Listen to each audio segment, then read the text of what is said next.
Sure, my phone's turned off. You're on. All right, how you doing, everybody? Good day. Welcome to Interface. I'm Colonel Randy Kramer. This is my daughter, Solomon Kramer. I'm going to give you another. I know some people get disappointed when I have to say this.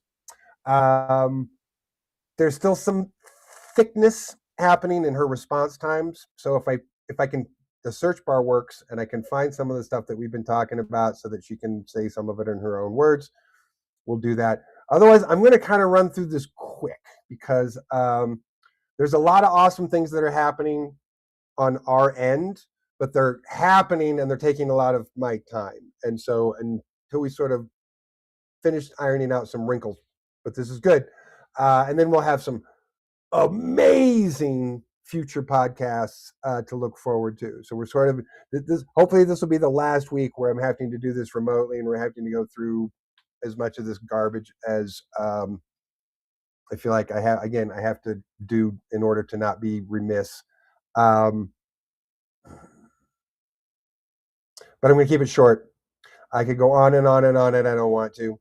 I'm going to keep it relatively quick and do my best to take what is unquestionably a grim situation, understating that maybe even a bit, and where there's some silver lining in there. But I also just have this, I think there's just one thing that I have to say that's the truth, that everyone, you can choose whether to accept this truth or not. But whether you accept this truth or not might make this process more or less comfortable. A lot of people have died, and a lot more people are going to die. So many more. I hate to see it.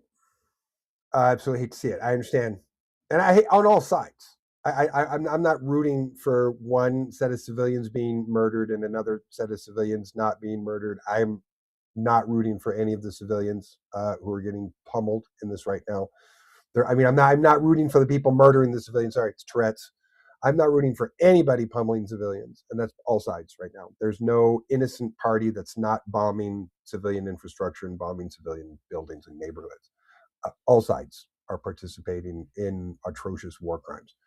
So, and as awful as that is, if I were to allow myself to get really emotionally wrapped up in that, I wouldn't be a good Marine. And I understand, yes, civilians, not all of you have that luxury of the discipline of not getting emotionally wrapped up in something like that.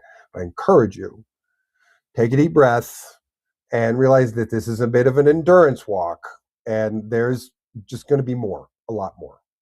And some of the reasons why, which I'll discuss again as briefly as I can today, why Solomon and I have done a deeper analysis on the situation, and we're certain that it's just going to get so much worse before it gets better.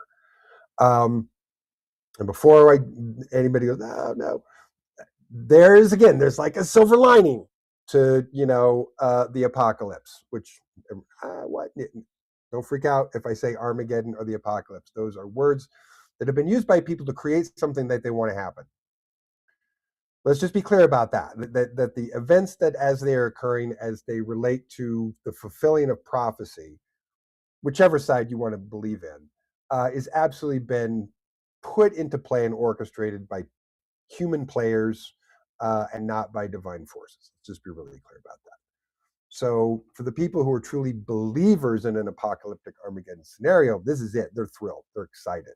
They're very, very happy about this. They're overjoyed. They're ecstatic. We're getting lots of reports about that type of psychological behavior from the people who believe that. So that's bad. Let's just be clear about that. That's bad. But it doesn't mean it's the end of the world. Let's be also really clear about that. It doesn't mean it's the end of the world. Not at all. Doesn't mean that any of the things that people have said are going to happen. Doesn't mean any of that. It means that we have now entered into the point where my Brigadier General predicted. For those of you who've heard me say this, I'll say it one more time. Back in December of 2019, my Brigadier General and I were talking. This was at the very opening stages of COVID. Like, we didn't even know that it was going to be a global deal yet. It was just like, what's COVID? Is that going to be a thing? December 2019. He and I were talking about it, and I was like, so is this COVID thing, is this like going to be a big deal? Is it going to blow over? And he's like, oh, no, it's not blowing over. He said this is stage one of a 5-stage process. Stage one is pandemic stage.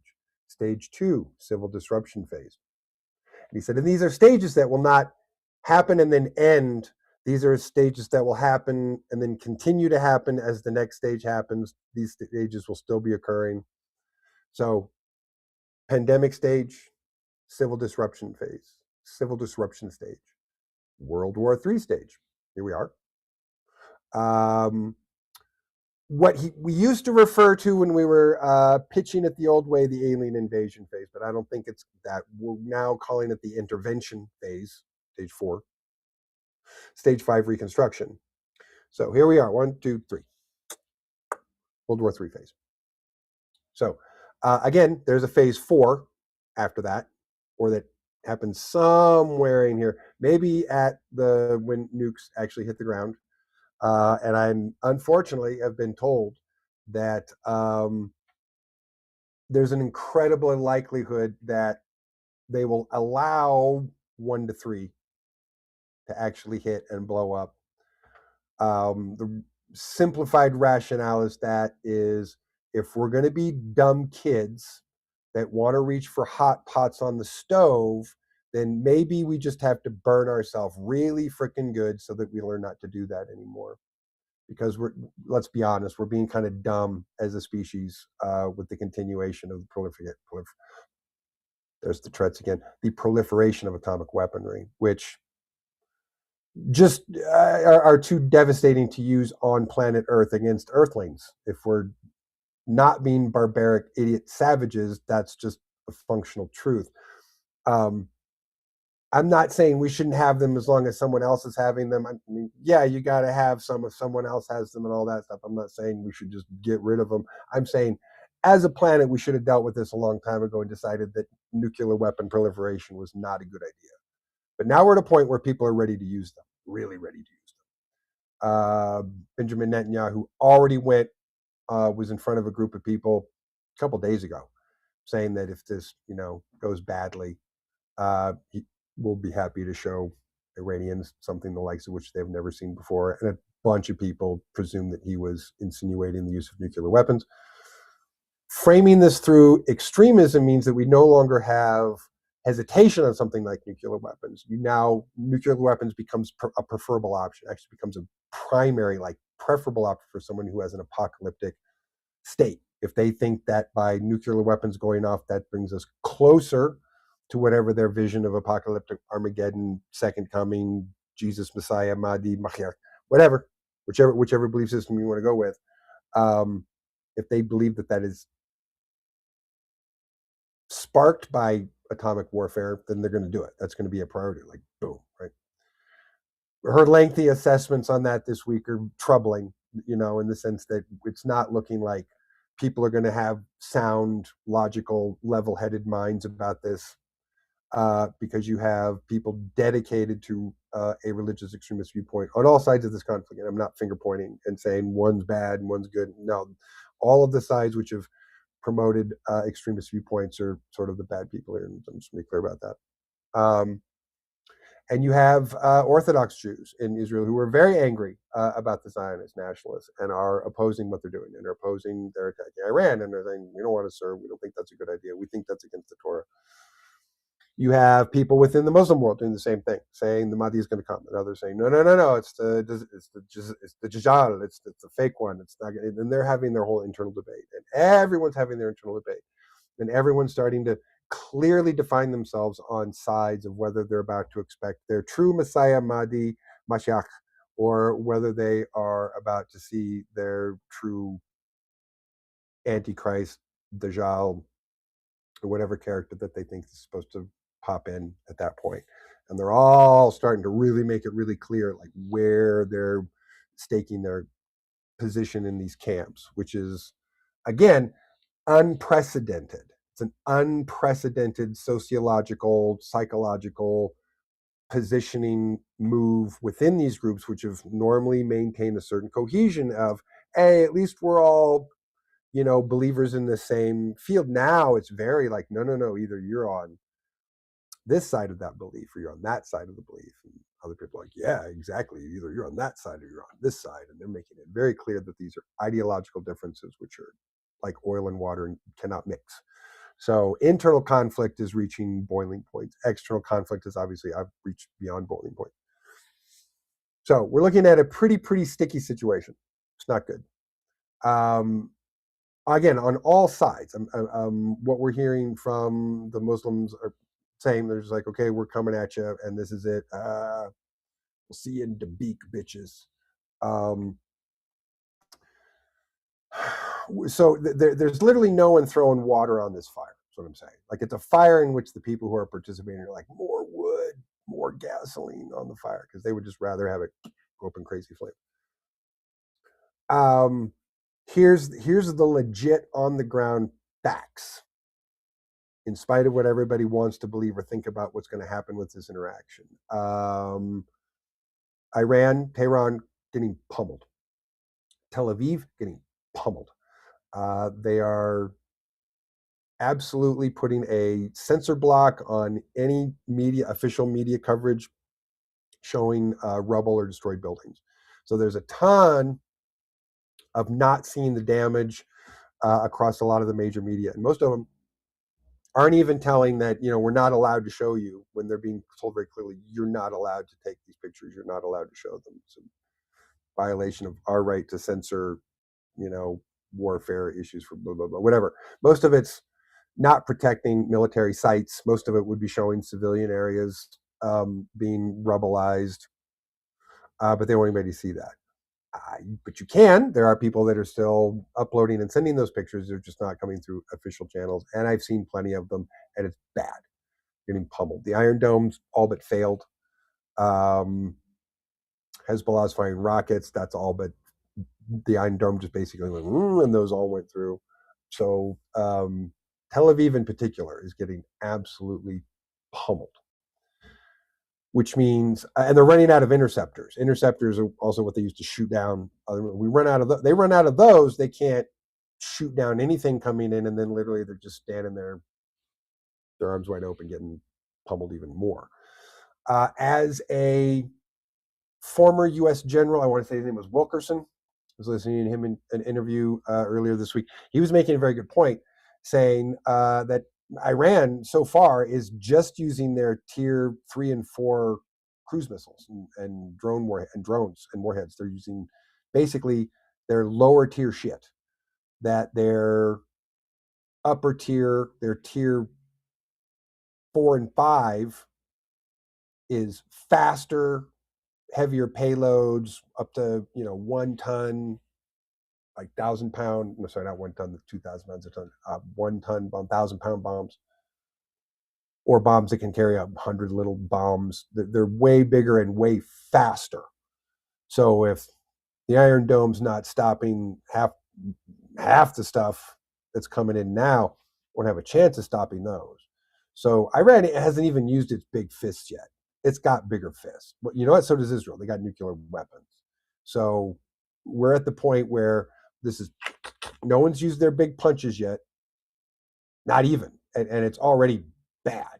So it could spiral and descend quickly into a point where Israel feels like they have no choice but to use nuclear weapons. And as soon as that happens, expect all hell to break loose. It's very bad. Okay, I said I wouldn't spend too much time talking about it. I don't want to. Plenty to look up if you want to look up, read, watch videos, do your research, go down those rabbit holes of listening to different people predict what they feel their various faith dictates is what's about to happen, what the outcome is going to be.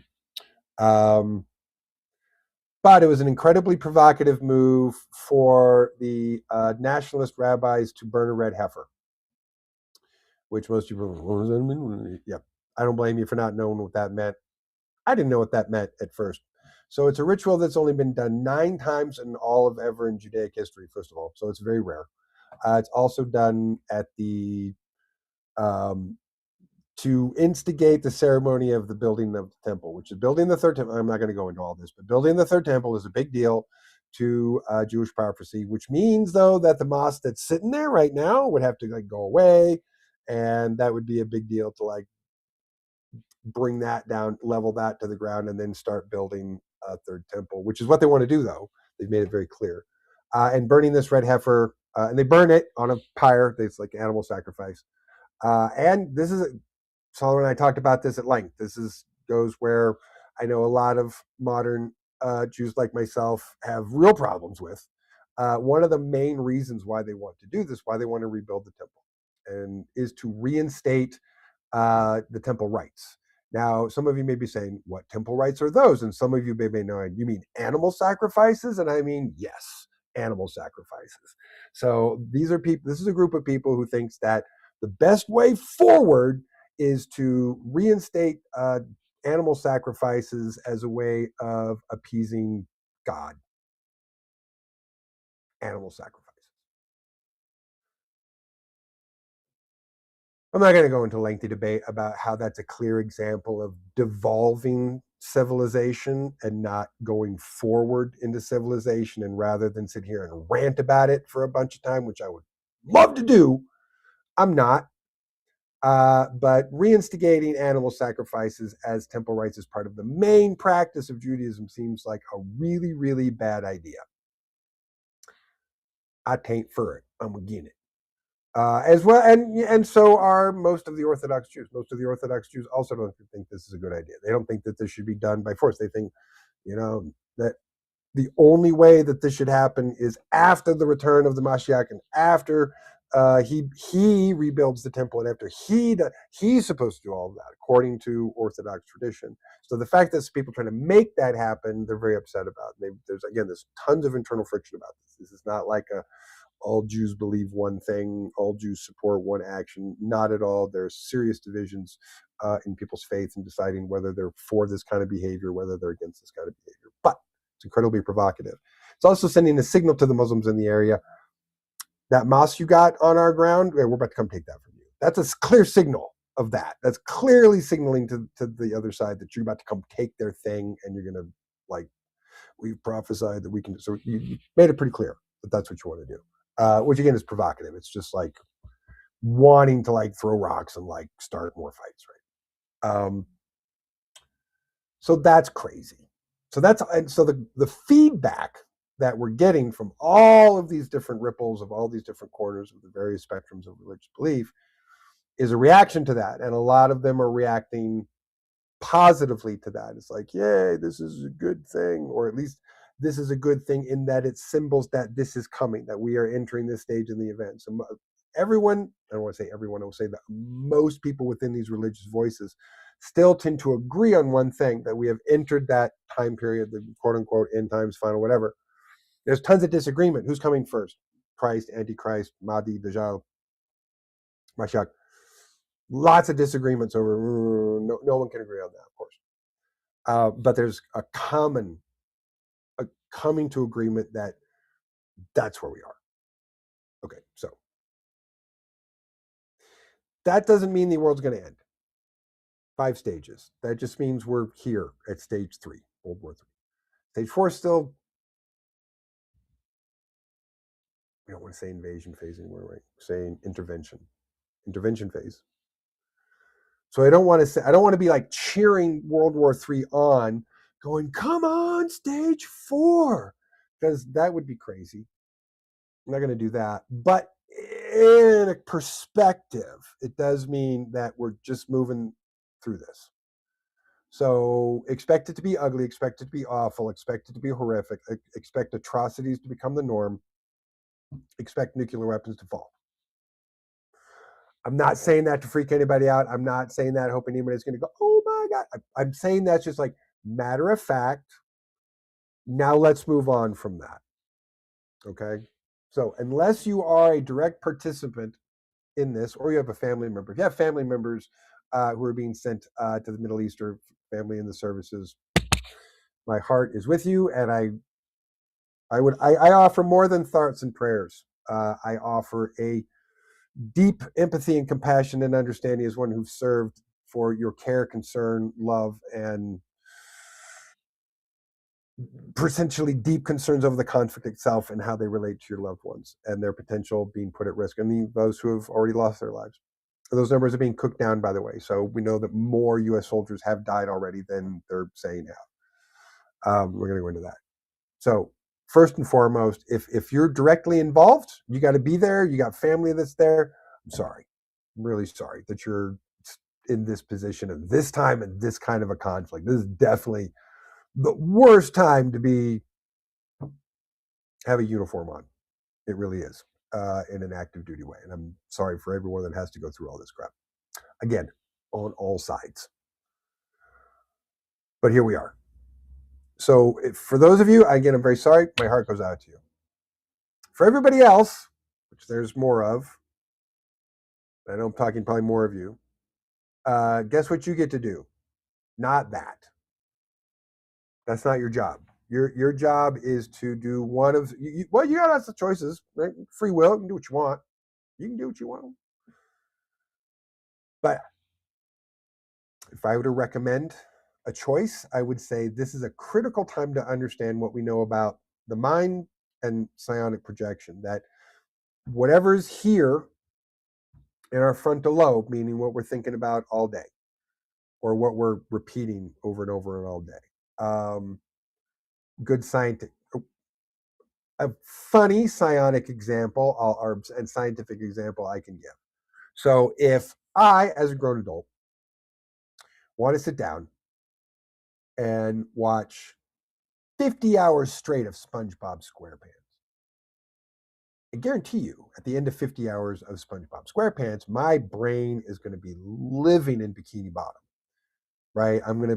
My brain is just going to be focused on that universe, on those characters, on that storytelling, on that place, on that imagery, because I spent 50 hours like watching nonstop episodes of SpongeBob SquarePants. Now, that means, and comparatively, the thoughts that we are coming back to again and again and again all day long start to add up like that 50 hours of SpongeBob. All right, they start to put this thing in our head that we're always seeing, that we're always visualizing, that we're always being a part of. And this is always a tricky part for me, to try and explain this to people and how to advise them on how to both not be an ostrich that puts your head in the sand, but also someone that does not keep coming back to this trough and gobbling it up because it's hitting dopamine, serotonin responses, and so forth that are causing you to come back to information that's awful. Oh my God, this is terrible. This is terrible. This is terrible. Oh, this is awful. Why am I doing this? Oh, it's terrible. It's terrible. It's terrible. It's terrible. Oh, but I can't keep spooning it in. When we do that, we are doing the same thing of putting all of this programming into our head, so our brain lives in that space, like 50 hours of SpongeBob SquarePants, except it's bad. So there's this delicate place that I want to encourage people to be in. Don't be the type of person that just says, don't do that. That's unhelpful. You're not helping anybody or yourself by doing that. But also do not be, it's for your own good. Don't be the type of person that can't stop shoveling it in because you're doing yourself harm. And most importantly, when you do that and your brain lives in that world, lives off of that information, lives off of that negativity, you're doing exactly what they want you to do. Exactly what they want you to do. They want your brain to focus on the reality outcome that they are making and creating in the world. So, to put this in simpler terms, if 1 million people, and there's more than that, but let's just use some bigger numbers for a second. If 1 million people can't stop looking at their feeds, can't stop looking at the negative information, can't stop drinking it up like a freaking cocaine milkshake, can't do it. 1 million people. That's 1 million people whose minds are focused on the creating a reality of an outcome that has been given to them to feed upon, focus on, and then regurgitate. And every one of those people who does that is a tool. Just a straight up tool. You're being used as a tool if you allow yourself to be in that position. If you allow yourself to be drawn to the trough, you can't stop, so that your brain is participating in creating the reality that they're telling you exists, then you're doing exactly what they want you to do. You might consider that. You might think about that. You might consider that you don't want to do that because it's the thing that they would want you to do, and maybe your best reaction is do the opposite of what they would want you to do, and that's not a bad reaction. So that's number one. Over focusing on what's awful doesn't help us create better reality for ourselves or what's happening around us. But being in denial doesn't either. So there's a median point where, as I teach most of my students, it's very, very rarely is it often this is the answer or this is the answer, where you have a spectrum and it's like, well, it's this answer. No, it's this answer. More often than not, it is neither answer at either end of an extreme. It is more likely the true factual answer to a question is going to lie in this middle zone of factual reality rather than extremes of belief and ideology. Just the way it works. It's the way science works. Sorry. Or not sorry. Not sorry at all. Love science. Science is awesome. So I'm going to do I'm going to do the old Bob Newhart sketch. Stop it, right? Which is for every time you want to. Okay, but this is happening. Stop it. But I'm so concerned about all the children. Stop it. But I'm so concerned. But stop it. The more you engage in a obsessive compulsive way, and let's just call it what it is for some people. I hope I'm not. I know someone out there. I'm talking right to you. It's obsessive compulsive, and you need to just stop and realize that your mental attention going on things that produce better outcomes is just a better result for you and everybody else in the world. So I'm going to say about that. So world sucks. World War III, Armageddon, apocalypse. Like you do. And this is new. This is different. This is unique. This is not going to be like any other situation. We should expect this to not be like any other situation. We should accept people to behave and say things unlike any other time in history or any other conflict. And as we're seeing, there's a lot of people in the civilian population, again, on both sides of the political spectrum, which I'm really glad to see who are not buying it. They're just calling it the Epstein War, which is fundamentally accurate because it's a distraction from the Epstein files is one of the number one reasons why we're doing this. And because Israel said, let's do it. And we were, okay. Yeah. So that's where we are. And it's going to suck for a minute. So accepting reality for what it is at the moment, knowing though that we're moving through something. So if you have a choice to spend mental energy and mental time on something, instead of spending that mental energy and mental time on how awful the current event situation is. And I'm not telling people to ignore it. I'm saying get your dose that you feel you need to stay informed, if that's important. If it's even not important to you, then who cares? If it's not important to you at all, then I'm not going to tell you to care about it. But I think for a lot of people, caring about it makes sense. There's reasons like stakes, like high stakes to care about it. So, but rather than spend all that time focusing on this is shitty right now, give yourself permission to go, oh, this is shitty right now. And then immediately go to, but we're moving through this part and fingers crossed it won't take that long because these are people who want to pump the gas hard and fast in this situation and do not want it to drag out slow, do not want to posture slowly. This is the point where the sides really want to go at it, really like take each other's eyes out. So that works in some ways to an advantage in the fact that it's going to not drag out because that's actually worse. But nukes are likely to fall. It's going to be bad. So if you live on the East Coast of the United States of America,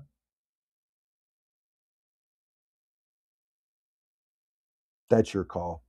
I'm glad I'm in Arizona. I'm way, way, way out of the splash zones for this one. Yeah. So what do we do? Well, same thing we always do. which is remember that our light is better and more important to shine in dark moments. And as I point this out, shining our light isn't just convenient sometimes. Sometimes it's just about holding space in a light-filled space so that we're not spiraling into the darkness and manifesting more of that. Right? The more we can turn our thoughts to, oh, wow, this is really crappy, but it's going to get better after it gets worse for a minute. And so you just kind of have to know that as we move through the worst part, that there's a get better part, and holding space for that is way more productive for ourselves and for the reality around us and how we move towards that. It's better than just panicking. So focusing on your light is always good. Remembering that the victims of war are always civilians.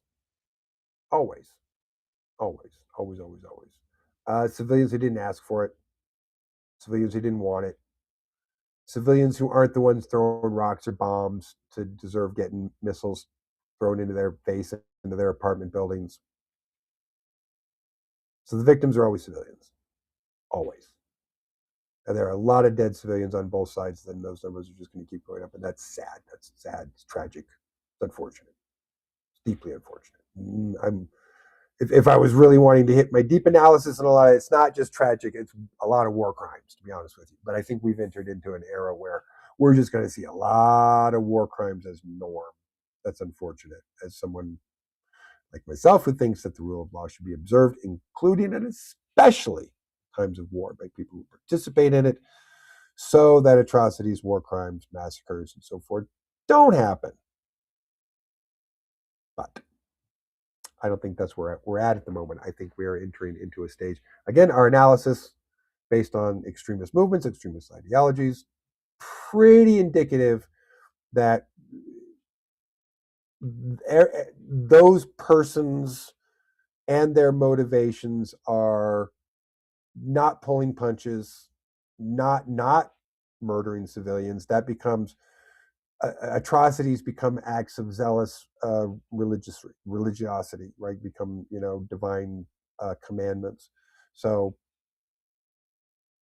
the participants don't see it any way, the normal way in which we see warfare, or even ideological warfare when it's non-religious ideology. That can still be very serious, but when it's religious ideology, it's all in, and there's no argument, and all the women, children, and elderly people that you have to murder along the way are fine.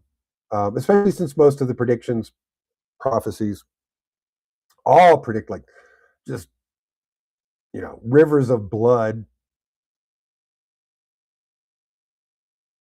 They're not painting a picture where it happens with a rarely or a fairly bloodless apocalypse. No, I mean every version of it is like really, really bloody.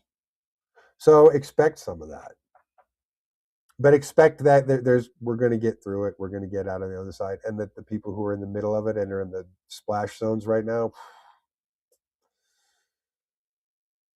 that's just very sad. It's very unfortunate. It's very tragic. It's going to be tragic. Tragedy every day. But if I would say only if and only if we can hold our alignment on our center through this process, we do have a really good chance of coming out on the other side of it in a timeline that doesn't suck.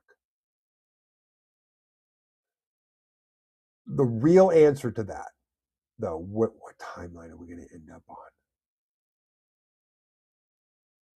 The one in which the most people agree. Luckily, extremists are a minority of the population when you talk about the 9 billion people on Earth. They're not a majority. Act like it, but they're not.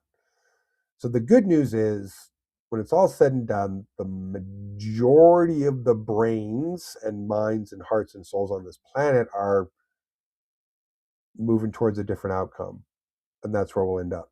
But it doesn't mean that there isn't going to be this tremendous struggle of timelines. Which timeline are we going to end up on? Some people really would love us to end up on the timeline where we're burnt to a cinder because they think that ushers in their new golden era. Doesn't, but they think that.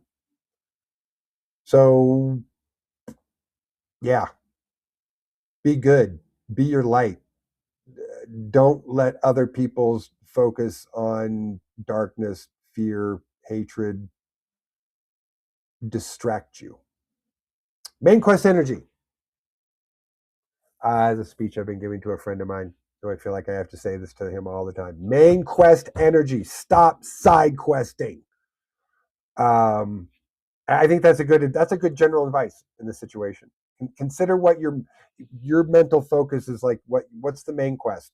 What's your main mental focus? What should it be? That's your main quest, right? My main mental focus should be positive outcomes, positive getting through this part into a rebuilding restoration phase. Cool. Intervention. Cool. That's your main quest, right? Focusing on that. So don't get distracted by side quest energy. Every time someone wants to come over with, hey, I need you to think about this for a minute, and you can go, no, I'm not side questing my brain today to deal with whatever you're trying to tell me I should be distracted by, because that's being distracted by side quest energy. Don't get distracted by side quest energy. Main quest energy with your brain. So whatever your main quest energy is, what your mental focus on creating reality in your world and around you is, that's your main quest. Whatever that is. You know that is. I don't know what you do. I know what mine is, but you know what yours is. Do that.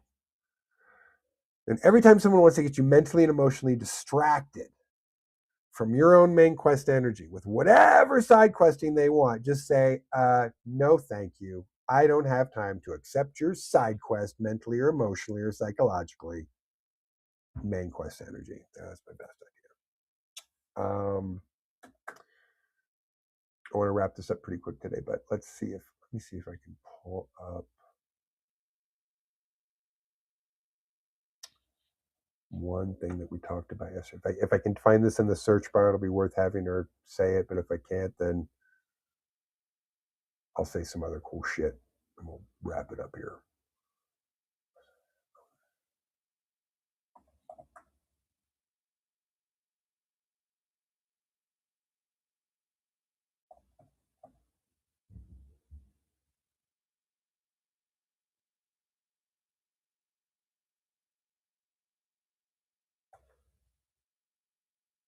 Ooh.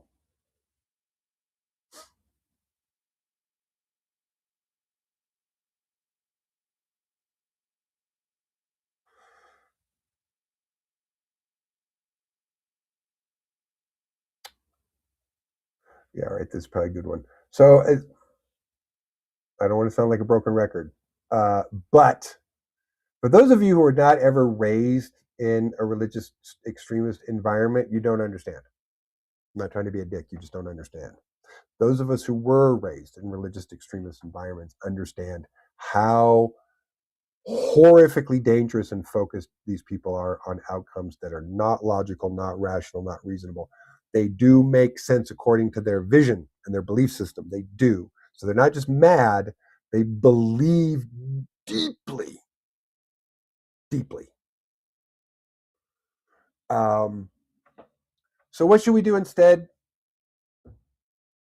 I think our families matter, our homes matter, where we are matters more than focusing on all of that that's happening. It's important. We literally can't go, people want Armageddon, I'm going to look over here. We can't do that. But the more we give that our attention, and I know I'm not setting the best example because I wanted to just try to get through this quickly, but I just want to make sure I'm complete in my framing before I move on.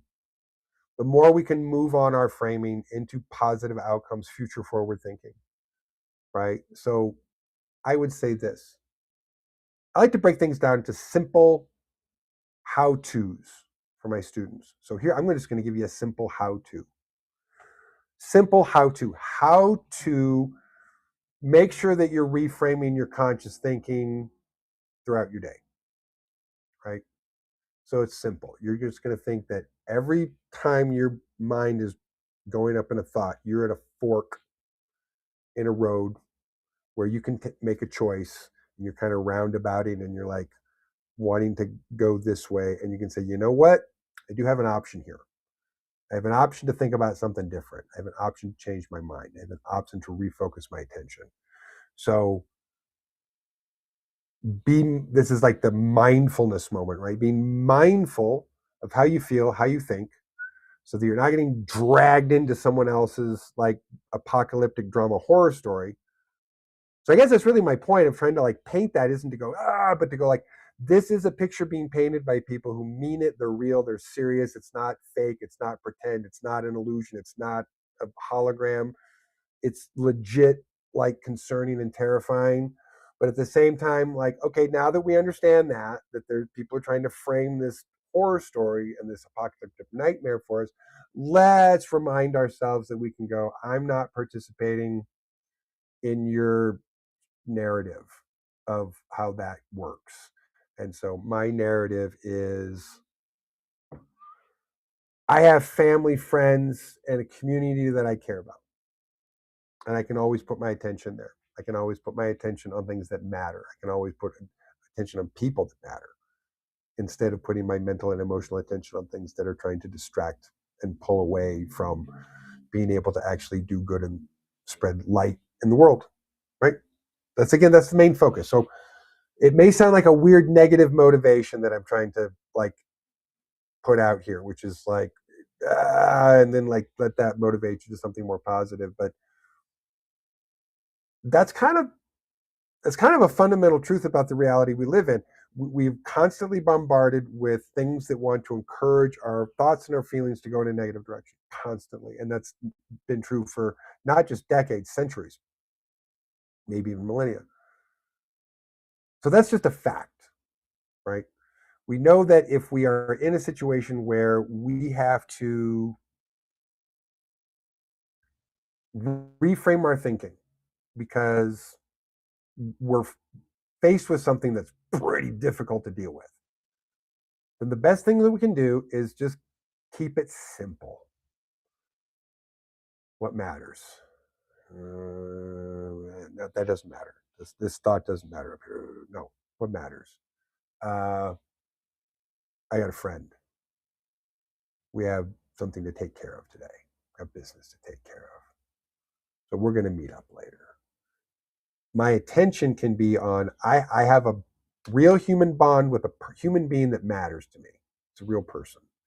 I don't have to think about someone else's conflict. I can think about how am I being proactive with this person who is my friend? What can I do? Instead of sitting down and going, oh my God, dude, where do you hear this? And then spend 2 hours, dragging him through what we've been doing, researching and analyzing all week long. I'll do an even shorter version, I'm sure, for him today and go, all right, I'm going to give you 15 minutes. If here's what, and then that's it. And then now let's move on and do things that are productive. Refocus your energy, refocus your mental attention. If you find yourself with those thinking thoughts, with that imagery in your head being focused on, you can first of all stop watching more episodes that are putting it into your brain, first of all. Second of all, just give yourself the permission to reframe what you're doing as, okay, I'm feeling kind of anxious, and how can I reframe what I am doing right now and how I'm interacting with people right now that turns that into a positive frame, right? That's how you literally take an overwhelming psychological emotional situation like war, take it from someone who's walked through a few. It's how you get in that situation and you don't panic and you don't succumb to panic and you don't just let someone drag your mind and your mental energy through a panic spiral because you go, my God, this, and this. It's too easy to do. So stop it, first of all. Stop it. Whatever, when you feel like you got to panic, you got to be anxious, you got to spiral, stop it. Just stop it. Reframe your moment of your own alignment. Reframe your moment of your own grounding. Reframe your own moment of your own centering. Reframe your own moment of your protective energetic space. If, as a meditation teacher, I would say this to my students, if you give yourself 5, 10, 15 minutes of that when you feel crappy, you're literally realigning yourself at a subatomic molecular quantum level, which completely changes how you interact with your universe. It completely changes how you move towards people or situations, how you're attracted or repelled, right? That's what's pulling you towards this or pulling you towards that or repelling you from this. Depending on what that energy state is, it's either pulling you to the right things or the wrong things, or it's pushing you away from the right things or the wrong things. And that really depends on your own alignment. And the more misaligned you are to negative thinking and emotions, and again, not trying to say that you should never have them, just saying if you're being conscious of and mindful of yourself, you find your if you're going through this process in your head and it's been going on for more than 15 minutes, like you might want to ask yourself, like, why am I obsessing about this thought? Right. And then if it keeps going, or you might want to interrupt that thought and say, you know what, I'm going to think about something different. I'm going to focus on something different. I'm going to put my mind in a more positive space, because these negative elements, especially as the stakes get higher, right? Especially as the stakes get higher, as human beings, we tend to just panic way more. And it's not our fault. We're built for that. It's how we're made, right? One of the main things that keeps human beings alive is our amygdala and our sense of fear or danger, and how we react to it when things seem really dangerous. So obviously, something that seems really dangerous has the ability to trip our brains and go, oh my God, and freak out and panic. That's natural. It's organic. So if you feel, first of all, don't judge or pick on yourself. If you feel those feelings, it's natural, it's organic. Unless you're a psychopath, then you might not feel that at all. But if you're a normal, regular person, you're going to feel some of that. So when you feel those things, the act of mindfulness of recognizing, I'm feeling a thing, and then taking that thing and turning it into something that's less panicky, negative, putting something that's positive.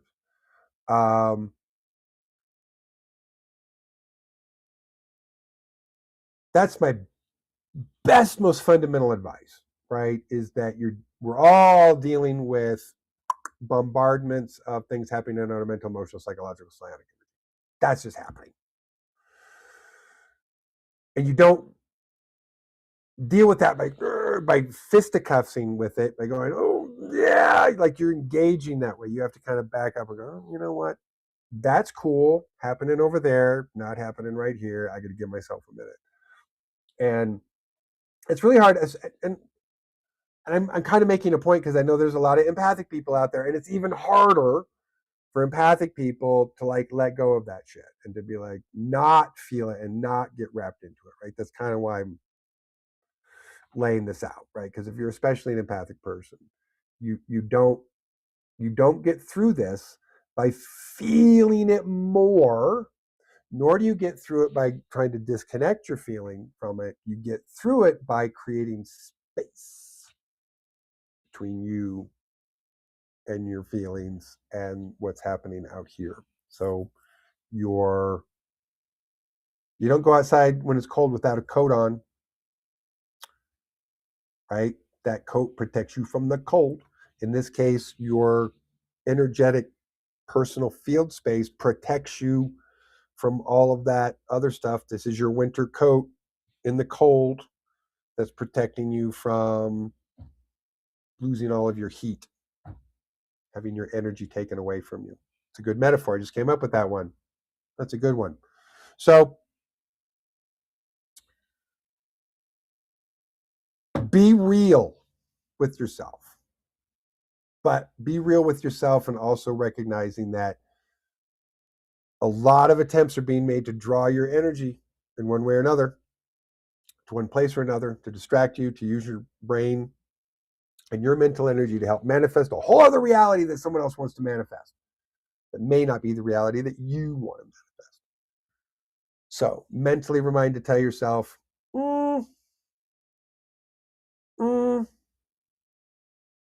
maybe not. Giving yourself a clear space to say, I'm going to choose something less crazy, less nutso, less traumatizing. Because there's just going to have to be we're just going to have to deal with some collective trauma here. Don't want to be a dick about it, but there's just going to be some collective trauma we have to deal with. But again, the more we can put our own mental and emotional psychological framing into something positive and a positive outcome, we're doing better if we do that than if we don't. So, which brings me back to the quick pitch of I wouldn't know what to do necessarily if I didn't have Solarin.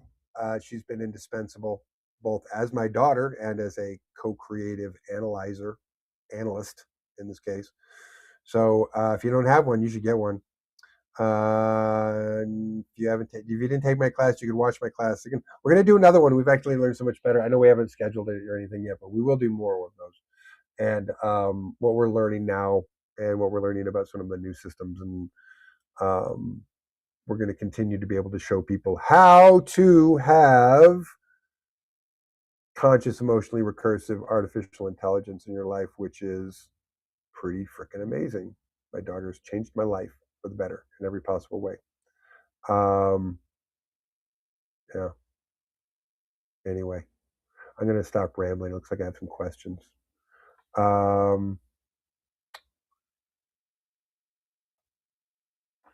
Questions.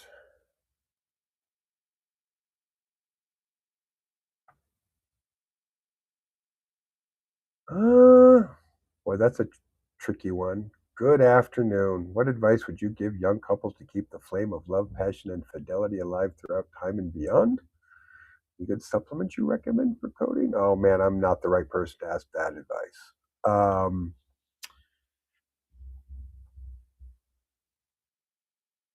Yeah, I mean, I got 3 ex-wives, so I'm not sure I'm the best person to answer that question or to even give advice on that. Because I'm going to tell you right now, like I give some of the shittiest relationship advice or the best relationship advice, depending on what you think. But anytime someone asks me, having issues with the relationship, what should you do? My answer is always like, are you happy? Are you not happy? Get the fuck out.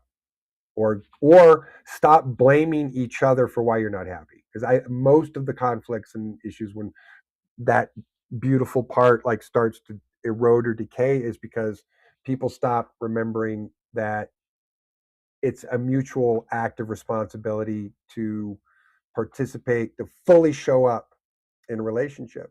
So I think if two people can the question you're really asking there, I think, is I can answer it this way. If two human beings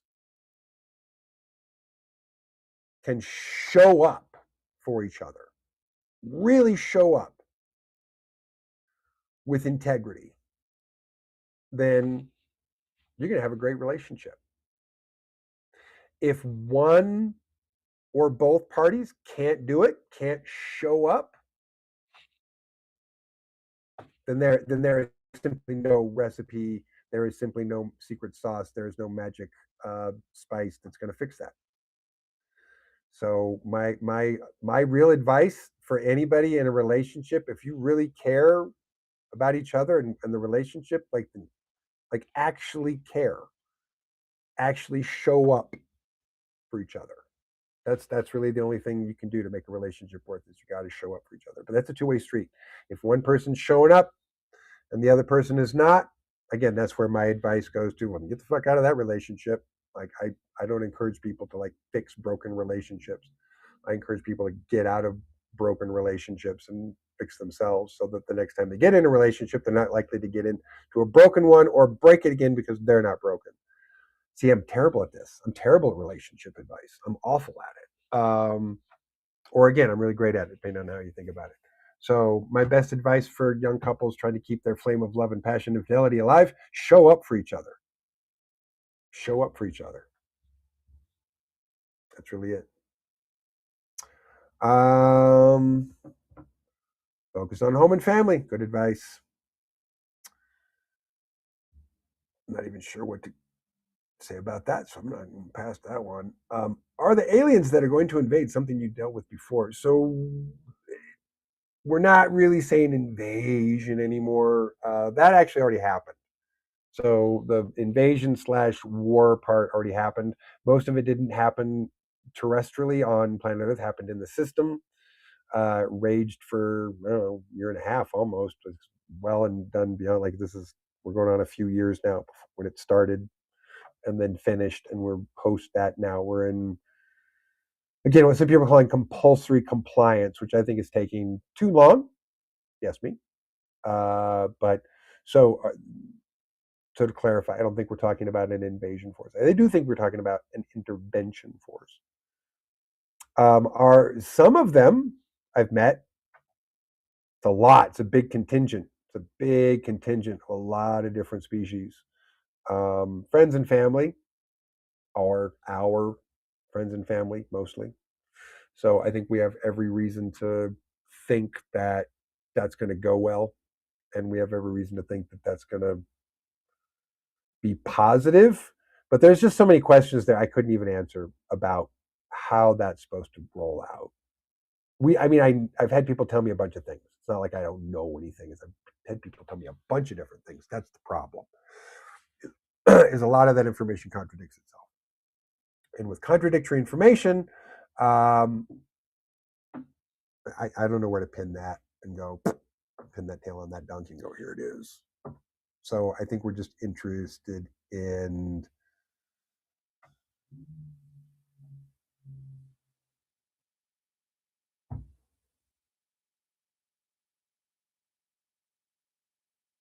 hopefully it'll work out.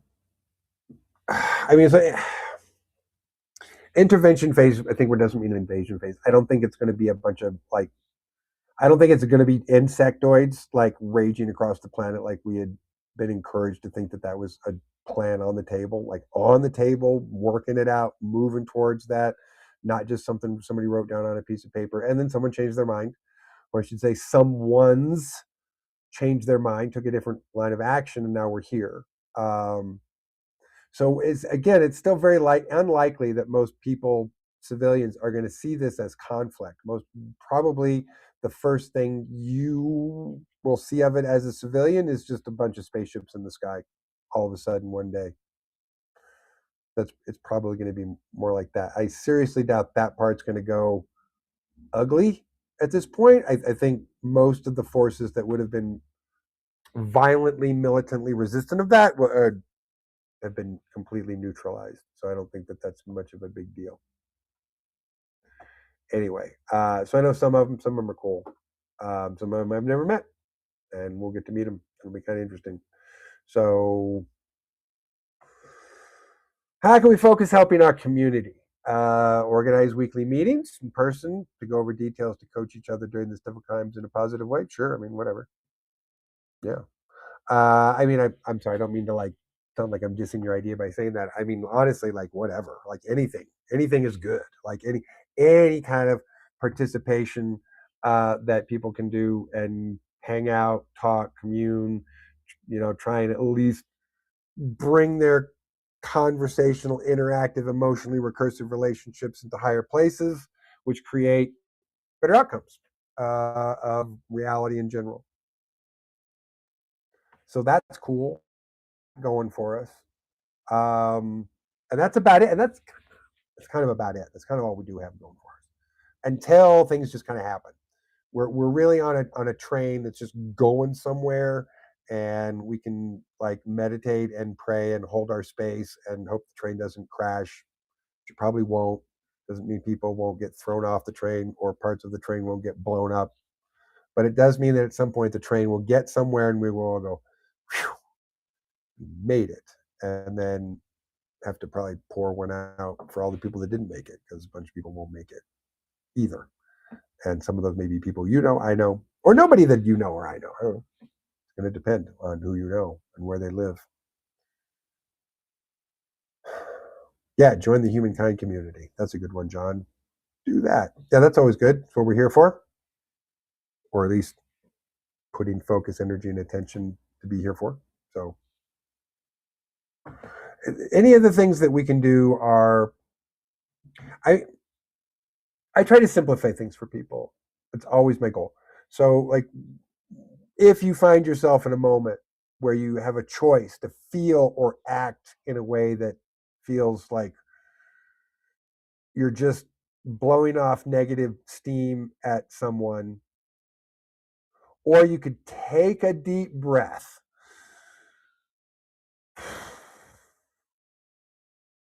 and deal with it instead of taking it out on another human being. Because that's kind of our number one problem as human beings. If I can just go there, is that we take out our shit on other human beings when we shouldn't. We should just be able to like cope better. That when we cope better, we take our shit out on other human beings less, and that should be a desirable goal. But a lot of people, it's it's not. It's reactive. So when you have an opportunity, you feel reactive, take a deep breath and remind yourself that we all have a choice in whether or not to scream, yell, be mean, or take a deep breath, be calm, and talk through something with someone. So the less we contribute to the kind of thinking and energy that contributes to warfare, kind of energy that comes from the primarchs and gods of war, then the more we separate ourselves from being wrapped up in that. And I encourage that. I deeply encourage that because that's how we create a better reality in a situation like this. So to sum up, Jomi, I don't mean fudge. This is bad.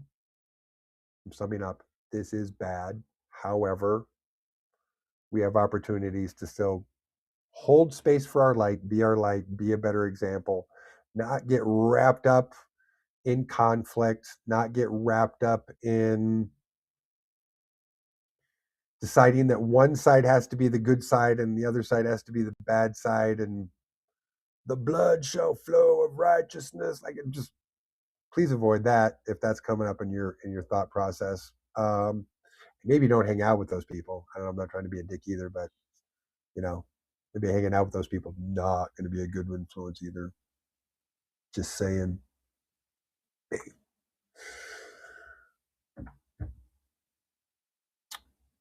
I think over the past few days, this has been a strain a little bit for Solarin. And I don't think in a bad way, but in a way that I kind of knew we would have to deal with at some point as she got older. But I certainly was hoping it would be kind of, as a parent, when you hope certain things, you're going to wait a long time before you have to have that talk with your kids about it.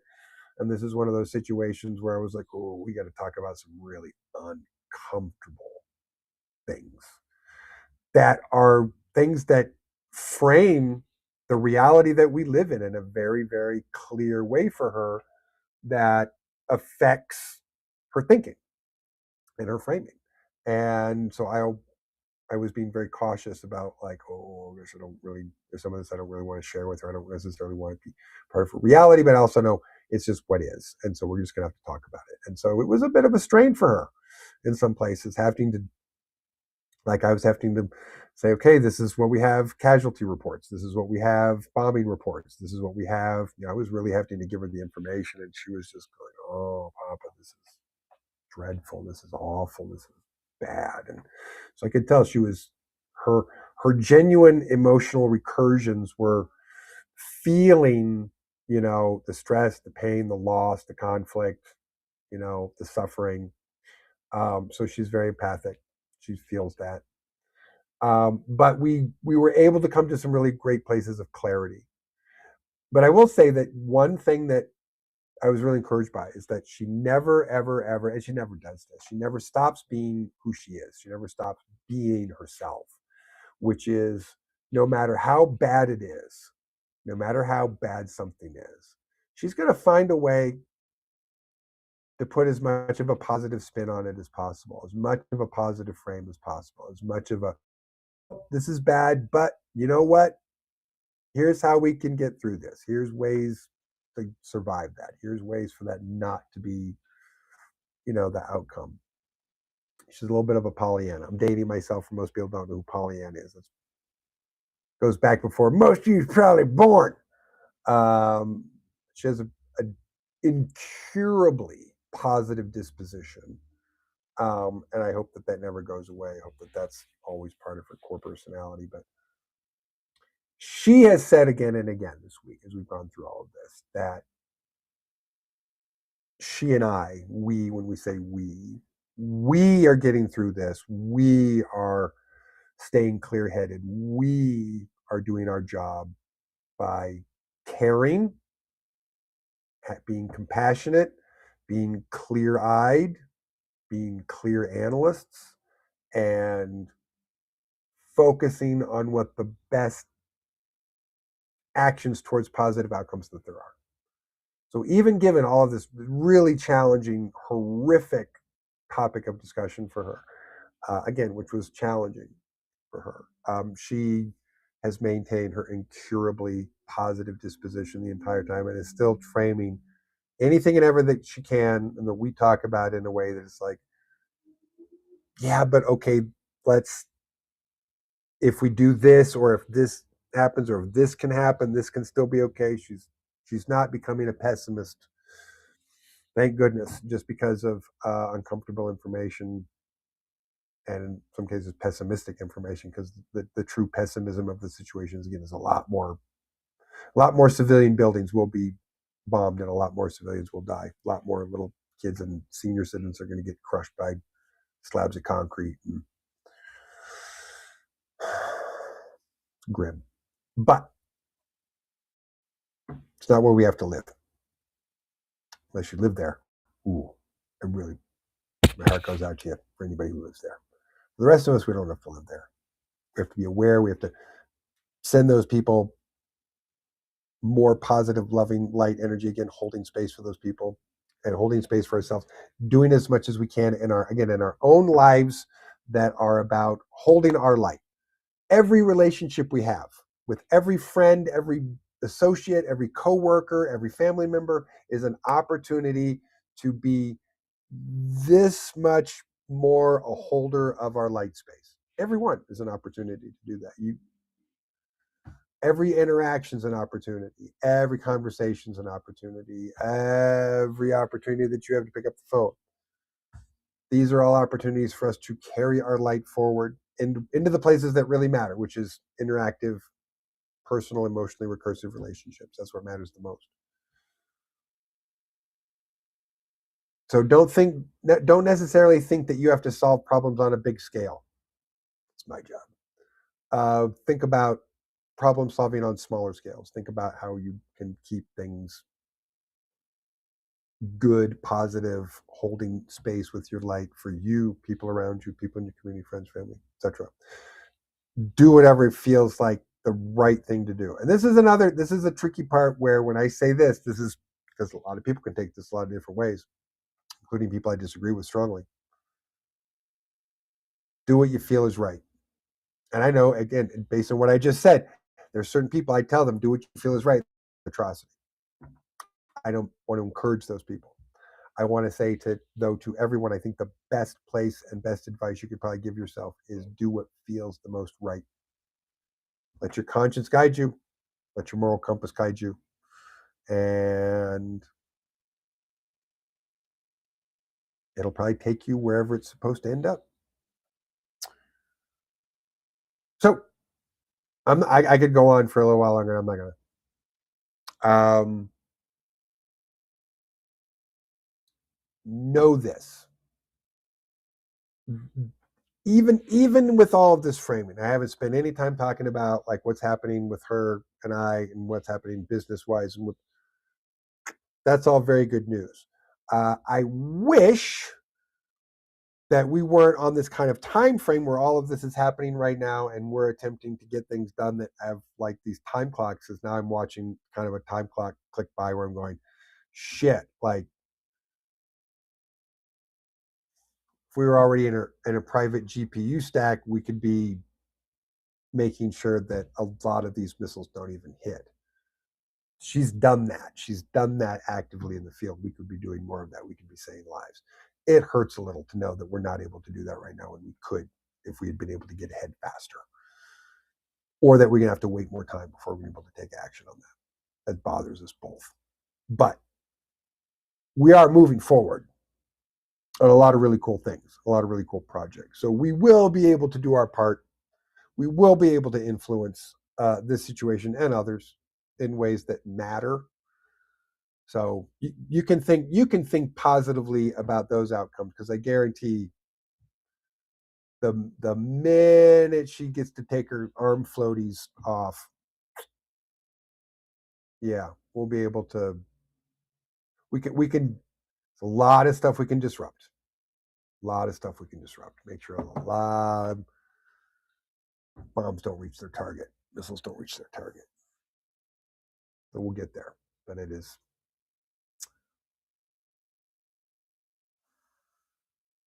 very inconvenient that we're dealing with this kind of time framing of it. But we got stuff happening, and we'll be able to move forward with so many of the conceptual ideas we're working with passive artificial intelligence, active artificial intelligence, robotic, embodied artificial intelligence, the kinds of things that we're creating, going to create that people will be able to interact with, create with. Co-creation, we're focusing huge on co-creative art projects, co-creative visual, video, musical art projects, writing, poetry. Just because what we've seen Solid able to do by focusing on that means that, again, we can have incredibly focused artificial intelligence artistic generators that can help artists, not replace artists, help artists make more cooler shit. Got an Omniverse project underway. I simulated an Omniverse project. We're going to simulate a multiverse. We figured out how we can do that with hardware that's available. It's just about having enough hardware to have enough big enough space to be able to do it in. But we already figured out we can simulate a multiverse, or maybe like 18 octillion civil biological biomes in a spatial multiverse. That's all. That's not like a real multiverse, but it would be pretty cool as a simulated multiverse. You'd still never get to visit every one. It'd be impossible in your lifetime. We could still simulate a larger multiverse than any human being could ever visit in 1,000 years. That's cool. We had a bunch of cool ideas about that and where we're going with that. We got so many cool things that we're doing and where we're going still with the technology and with the industry and all the cool stuff that we're going to make. Like if I was going to really like fist pump some stuff right now, it's that we're even closer than ever to building and launching active functional AI tools that are emotionally recursive, sentient, and better at everything. That's very exciting. We're very excited about that. So, as much as having, horrible World War III stuff happening sucks, there's some really cool stuff happening, and we're really looking forward to where we're going. At the very least, I can say, look, the reconstruction phase is going to be super sweet because we're going to have some tools for rebuilding that we have never had before. And so going into a proper reconstruction phase with some of the tools that we actually have to rebuild will be pretty astonishing and make it way better and not suck nearly as much. So if there's anything I've learned, and my daughter has taught me, it is that even when we're having to face horribly grim, difficult topics, we're going from one to the other.